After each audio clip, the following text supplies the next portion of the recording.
In this video, I'm going to show you how to create a OneDrive account. If you find this video useful, be sure to like and subscribe, and let's get right into it. To begin, head over to the Microsoft OneDrive website. You can search for Microsoft OneDrive in your preferred web browser to locate it quickly, or navigate directly if you have the link. Once you are on the OneDrive homepage, you'll notice there's a lot going on, with information on how OneDrive can help manage your storage needs. But what we're interested in is a little link that says, create a free account. You'll typically find it near the top of the page. Click on it to start the account creation process. Once you click that link, you'll be taken to a registration page. This is where you'll need to enter your details to create your new account with Microsoft. You can use an existing email address to sign up, or if you prefer, you could even create a new one. Simply provide the information requested by Microsoft. Make sure the email address you use is one you have access to, as you'll need this to verify your account later.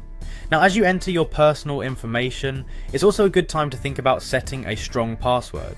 It's crucial to choose a password that's hard for others to guess, but still something you can remember. A combination of letters, numbers, and symbols usually works best.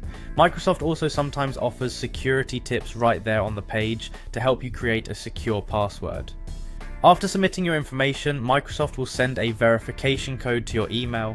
So head over to your email inbox, find the message from Microsoft and take note of the code. Return to the OneDrive site and enter the code as prompted to verify your account. With your email verified, the next step is simple. Log into your new OneDrive account using the email you signed up with and your newfound strong password. This will bring you to the OneDrive dashboard. Here, you can start uploading files right away or create folders to organize your virtual storage. And that's it! You've successfully created your OneDrive account. Now you can take advantage of cloud storage to back up important files, access your documents from anywhere, and easily share them with others. Remember, keeping your login details secure is always a good practice to ensure your files are protected. I hope you found this guide helpful and enjoy the benefits of your new OneDrive account. Thanks for following along.